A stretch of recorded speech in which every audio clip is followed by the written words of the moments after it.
Pendant un peu plus de 20 ans à la tête du diocèse de Tournai, Monseigneur Harpigny a réellement laissé son empreinte sur l'église en Hainaut. À l'heure du départ, nous avons voulu rassembler quelques-uns des très nombreux acteurs qu'il a côtoyés durant cette période. Je vous invite à découvrir leurs témoignages.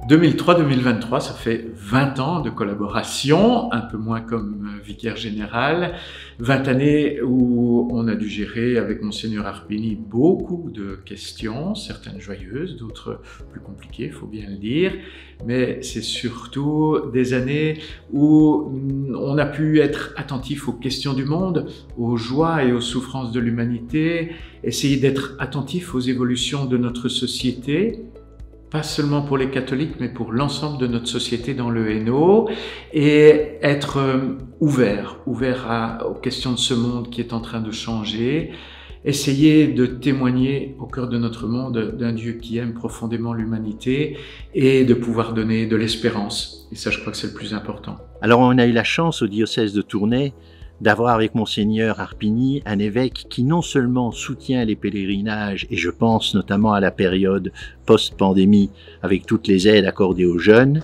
mais il s'implique également en venant à de nombreux pèlerinages. Alors bien entendu, il y a Lourdes-Juillet, le grand diocésain, où il est toujours présent, mais également Banneux, c'est toujours un plaisir de le voir s'asseoir à la table des malades et d'être parmi eux vraiment toute la journée. Donc, comme vous le savez tous, j'ai travaillé auprès de Monseigneur durant 23 ans. D'abord 3 ans à Mons, où Monseigneur a remis toute la pastorale sur pied, et puis, comme par hasard, il m'a demandé pour le suivre à l'évêché de Tournai. J'étais donc dans les bagages. Alors la petite anecdote que je vais vous raconter aujourd'hui, elle se passe en fait dans les greniers de l'évêché. Rassurez-vous, Monseigneur n'était pas là. Monseigneur était à son bureau et moi je visitais les greniers où sont stockées toutes les archives. Je le visitais avec Madame Passemans. Et à un moment donné, au bout du corridor, je m'aperçois qu'il y a encore un bloc sanitaire. Comme je suis curieuse, je rentre pour voir si tout fonctionnait bien. J'ouvre le robinet du lavabo et je tire aussi la chasse. Et puis, bon, nous continuons notre visite.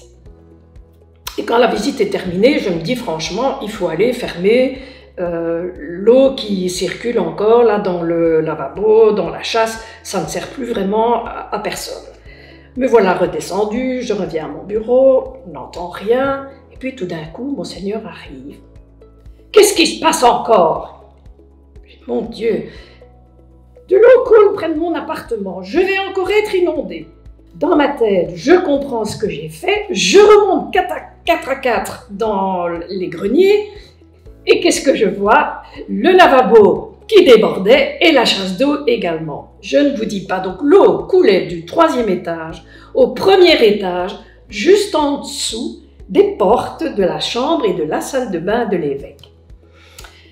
Madame Passemans et moi, nous avons vite pris les torchons pour tout essuyer. Et quand nous avons eu fini, nous nous sommes rendus compte que l'escalier n'avait jamais été aussi propre. Dans le cadre de l'enseignement, Monseigneur a fait beaucoup. Il s'est notamment investi dans le soutien des professeurs de religion, notamment pendant la période difficile du Covid. Un message fort a également été donné par Monseigneur au niveau de la pastorale scolaire, puisque j'ai été, grâce à lui, nommé comme animateur en pastorale pour la pastorale scolaire de l'enseignement fondamental. Voilà qui était vraiment un message très fort donné à l'ensemble des écoles. Ce que je retiendrai de Monseigneur Harpigny, en lien avec l'initiation chrétienne, c'est peut-être sa capacité à discerner les signes des temps. Il y a plus de 20 ans, quand les demandes de baptême d'adultes étaient relativement isolées, c'est lui qui a suscité un service diocésain du catéchuménat, service qu'il a d'ailleurs largement accompagné. Il avait l'habitude de nous dire « L'important, c'est d'accueillir tout le monde et d'accompagner chacun ». D'ailleurs, pour l'anecdote, quand en 2021, en pleine pandémie, on réfléchissait à la manière de célébrer l'appel décisif, alors qu'on ne pouvait rassembler qu'une quinzaine de personnes par lieu de célébration, c'est lui qui a proposé de le célébrer autant de fois qu'il le faudrait pour que chaque catéchumène puisse vivre cette étape rituelle. Et on a consacré 2 week-ends, un samedi et un dimanche à chaque fois, 8 célébrations au total pour célébrer l'appel décisif de quelques personnes à la fois. Et c'est lui qui a présidé toutes ces célébrations avec la même bienveillance, avec le même soin, avec la même joie, avec la même qualité. Monseigneur Harpigny, il y a 20 ans, en 2003, vous avez eu une intuition. L'intuition qu'il fallait sauvegarder le patrimoine religieux, qu'il fallait y mettre des moyens, des volontés. Grâce à vous, 10 ans plus tard, le Chacha était créé en ASBL pour sauvegarder le patrimoine religieux des églises du Hainaut. 20 ans plus tard, regardez où nous en sommes. Un emploi, même 2 emplois pour sauvegarder le patrimoine religieux, des réserves, des expositions. Grâce à vous, une reconnaissance officielle de la part des institutions publiques pour soutenir notre travail d'opérateur d'appui envers les fabriques d'églises, des mises en valeur et des sauvegardes. Vous êtes là chaque année en plus au vernissage pour soutenir notre travail. Monseigneur Harpigny, grâce à vous, tout ceci a été possible. Le patrimoine religieux et toutes les équipes qui y travaillent vous remercient. Eh bien, le grand souvenir, c'est d'avoir fait toutes mes études avec lui. Nous sommes rentrés d'abord à Bonne-Espérance. Nous étions 16 pour la première année de philosophie. On n'a pas fait la deuxième à Bonne-Espérance parce que suite à l'orientation du concile vivre l'Église dans le monde de ce temps, on nous a dit allez faire des études comme tout le monde à Leuven. Et donc on a vécu là-bas 2 ans d'études diverses. Moi-même j'ai fait l'école sociale et Guy Harpigny a fait la psychologie, une candidature. Puis nous sommes rentrés à 4 au séminaire de Tournai. Nous avons vécu les 4 années ensemble, avec des engagements toujours à l'extérieur durant les 4 ans. Et puis nous avons été ordonnés ensemble à Charleroi le 7 juillet 1973, il y a 50 ans. Alors mon arrivée en 2015 en tant que responsable administratif financier et du personnel a été une nouveauté parce qu'aucune femme n'avait précédemment occupé cette fonction. Puis Monseigneur, en 2016, m'a invité à rejoindre le conseil épiscopal en qualité de délégué épiscopal pour le temporel. J'ai trouvé que c'était une marque de confiance extrêmement importante parce que je pense, et Monseigneur, ça fait aussi partie de ses convictions, que la présence des femmes dans la société est extrêmement importante et leur avis est extrêmement important. J'apporte ma contribution dans les dossiers qui sont examinés en conseil épiscopal et j'apporte mon éclairage aussi et ma vision des choses et je pense que je suis régulièrement entendue, ce qui est tout à fait positif. Mon regard sur l'épiscopat de Monseigneur Harpigny, tant que membre de la vie consacrée, a été très marqué par une rencontre au tout début de son épiscopat. Il a été invité par, je pense, la mutualité chrétienne à rencontrer les religieuses et religieux de Tournai. C'est une réunion organisée par les gens qui n'avaient pas grande idée de ce qui était la vie consacrée et qui étaient très fixés sur le vieillissement des effectifs. Et Monseigneur a resitué la vie consacrée pour ce qu'elle est, le don de ses membres à Dieu et le bienfait pour une vie diocésaine d'avoir des personnes qui sont données à Dieu et pour le royaume. Il disait que même si un diocèse avait que 2 personnes consacrées dans le diocèse, c'était déjà une richesse. Du point de vue de la fabrique, je retiens de l'épiscopat de Monseigneur 3 données qui me paraissent essentielles.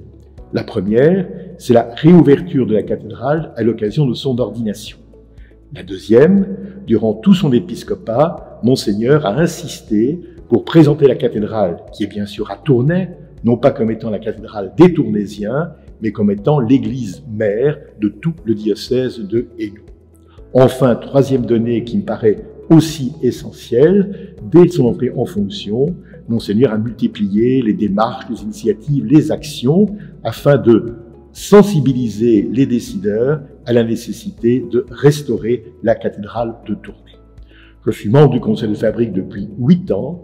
Monseigneur, qui est membre de droit, a quasi assisté à toutes les réunions, ce qui prouve son profond attachement vis-à-vis de la cathédrale. Monseigneur est également un gestionnaire très efficace, très moderne. Il est branché informatique quasi jour et nuit. OK, c'est la réponse lorsqu'il est satisfait. OK, merci lorsqu'il est très content. Merci infiniment lorsqu'il est vraiment très satisfait. Faut-il que je m'en occupe moi-même lorsqu'il n'est pas content? Je suis le chauffeur de Monseigneur Harpigny depuis 7 ans et demi, précisément en 2015. Lors de mon travail, nous avons eu l'occasion de voyager beaucoup. Nous avons sillonné tous les diocèses de la Belgique, précisément celle de Tournai. Et lors de nos déplacements, on a l'habitude de parler de toutes sortes de sujets et aucun sujet n'est tabou auprès de Monseigneur car il est incollable, surtout il a eu toujours une bonne réponse et précise à toute question qu'on lui pose. Il est tellement méticuleux et précis sur ce qu'il dit et croyez-moi, j'ai appris beaucoup de choses en travaillant avec Monseigneur Harpigny. Depuis 2019, j'ai le privilège d'interviewer Monseigneur Guy Harpigny pour une émission qui s'appelle La Parole à l'évêque qui passe sur une RCF. C'est une émission mensuelle, donc on en est à presque 40 épisodes sur des sujets d'église, le synode diocésain, le synode mondial, mais aussi la biographie de l'évêque, les prêtres venus d'ailleurs, la liturgie, des sujets plus graves comme la pédophilie dans l'église ou la guerre en Ukraine. À chaque fois, je prévois les questions, je les soumets à l'évêque, il les prépare et puis il en parle sans hésiter, sans langue de bois, en disant absolument ce qu'il pense et sans avoir peur de le dire, sans bafouiller, sans devoir regarder ses notes. Et donc je suis absolument admiratif, franchement parfois, de son courage, de ce qu'il ose dire, de sa mémoire et de ses connaissances de l'Église. Comme vicaire épiscopal, j'ai beaucoup apprécié la manière dont Monseigneur a géré la crise des abus dans l'Église. Il l'a fait de manière très claire, se souciant des victimes. Et je pense que ça a aidé à redonner de la crédibilité à l'Église dans la société d'aujourd'hui en Belgique.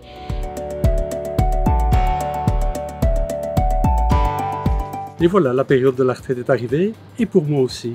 En tout cas, bonne retraite à vous, Monseigneur, et merci pour la confiance et l'autonomie que vous m'avez laissée. Pour votre attachement à la cathédrale, Monseigneur, de tout cœur, un grand merci. Merci, Monseigneur, pour toutes ces années.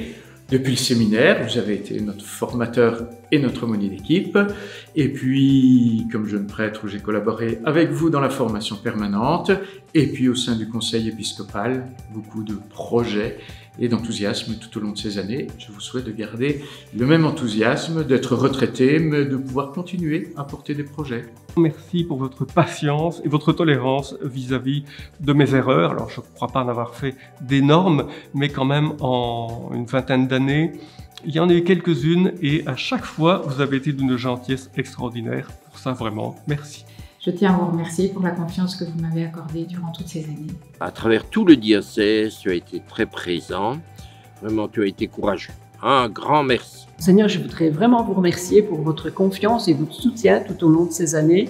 Et peut-être aussi pour votre humour, qui au début me désarçonnait, mais qui progressivement m'a aidé à relativiser certaines choses. Monseigneur, cher Guy, je voulais te remercier pour la confiance que tu m'as accordée dans cette délicate mission du discernement et l'accompagnement des séminaristes, des candidats diacres. Monseigneur, merci. Grâce à vous, je suis ici, le patrimoine est sauvegardé. Revenez nous voir, on sera ravis de vous accueillir au Chacha. Vous avez facilité mon travail. Monseigneur, vous pouvez toujours compter sur moi. Après, quand je ne serai plus là, vous me téléphonez, je serai toujours là pour vous. Je vous souhaite, comme baptisé, comme prêtre, comme évêque, de grandir toujours dans la joie du Seigneur, que cette joie soit votre rempart jusqu'au bout. Monseigneur, je profite de cette occasion pour vous dire un grand merci pour toute la confiance que vous m'avez accordée en me nommant au pèlerinage. Merci pour le message, pour les paroles que vous m'avez fait découvrir. Qu'est-ce que le Seigneur attend de moi ce matin? J'essaye de le mettre en pratique tous les jours. Eh bien, Monseigneur, il est maintenant temps pour moi aussi de vous dire merci. Merci au nom de tout le service presse et communication. Et merci d'avoir compris que la communication pouvait être un outil important au service de l'Église.